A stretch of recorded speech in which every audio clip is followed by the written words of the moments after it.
Assalamualaikum warahmatullahi wabarakatuh. Alhamdulillahirabbil alamin wassalatu wassalamu ala asrafil anbiya'i wal mursalin wa ala alihi wa ashabihi ajma'in. Amma ba'du. Usikum wa nafsi bittaqwallah wa qad fazal muttaqun. Wattaqullaha alladzi tasaaluna bihi wal arham. Innallaha kana 'alaikum raqiba. Wa qala Allah ta'ala fi kitabil karim, ya ayyuhalladzina amanu taqullaha haqqa tuqatih wa la tamutunna illa wa antum muslimun. Sedulur samiaji yang berbahagia, bersyukur pada Allah Subhanahu wa taala bahwa atas nikmat dan karunia-Nya, alhamdulillah pada kali ini kita bisa berjumpa kembali lewat program Mar'izi. Mari ngaji bersama Samiaji, yang pada kali ini saya ingin mengambil sebuah tema dengan judul dengan zakat menjadi kuat. Sedulur Samiaji yang berbahagia, Islam dibangun atas 5 dasar, yaitu yang pertama, bersaksi bahwa tidak ada Tuhan kecuali Allah dan Muhammad adalah Rasulullah. Yang kedua, mendirikan sholat. Yang ketiga, menunaikan zakat. Yang keempat, menunaikan ibadah haji. Dan yang kelima adalah puasa Ramadan. Dari hadis tadi tentang perintah zakat, beberapa ayat suci Al-Quran ada memberikan ancaman bagi orang-orang yang tidak menunaikan zakat. Yang pertama, orang yang tidak mau menunaikan zakat akan dihukumi sebagai orang musyrik dan juga orang kafir. Firman Allah dalam surat Fussilat ayat 6 dan 7. Bismillahirrahmanirrahim. Wailul lil musyrikin alladzina la yu'tuna zakat wa hum bil akhirati hum kafirun.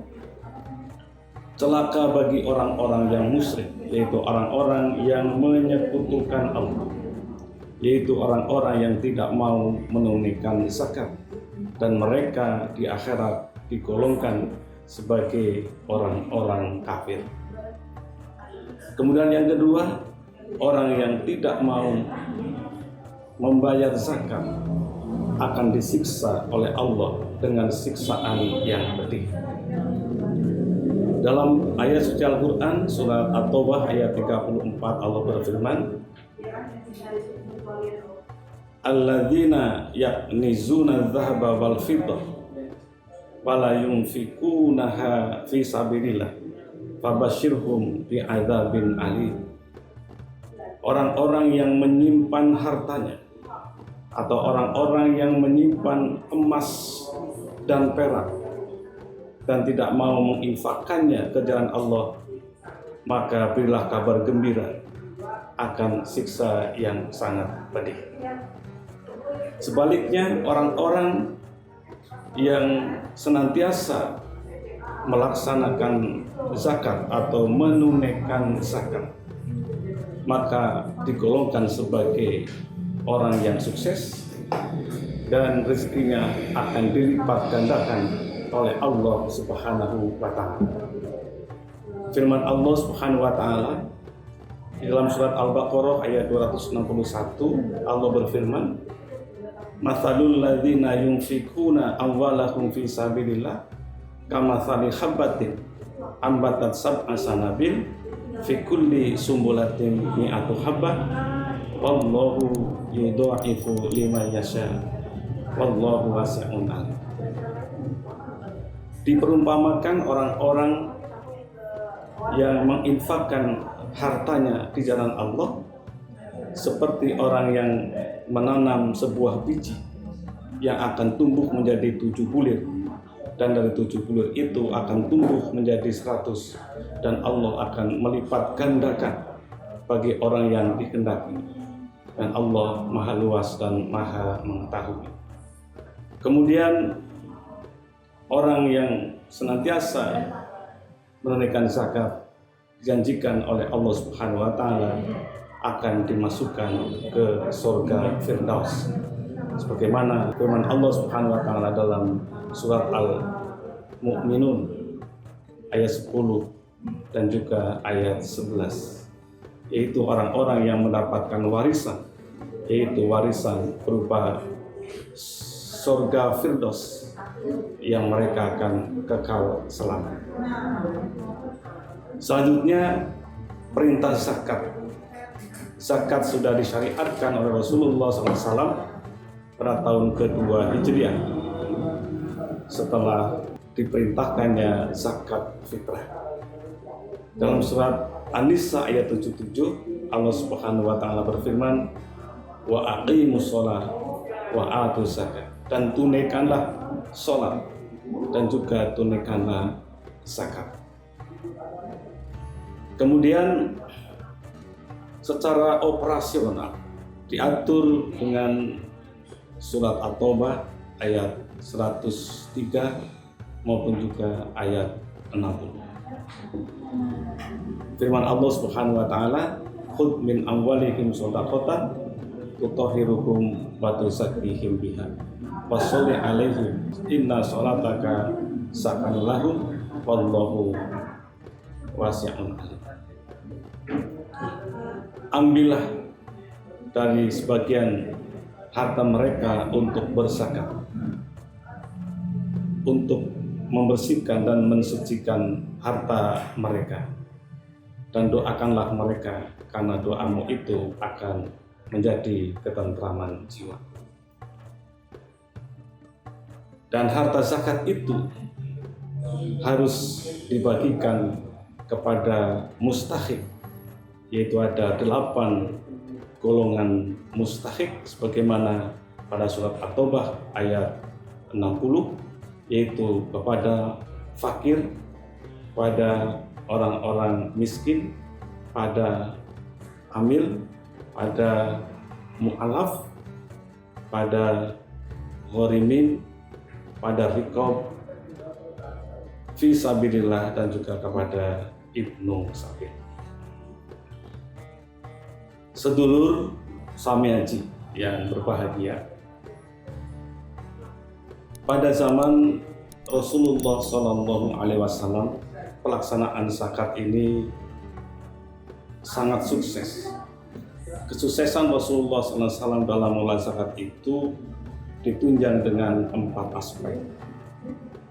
Aspek yang pertama, karena tingginya masyarakat dalam membayar zakat atau antusias masyarakat dalam membayar zakat. Kemudian yang kedua, ditunjang oleh amil yang profesional. Kemudian yang ketiga, pemerintah terlibat langsung dalam pengawasan pengelolaan zakat.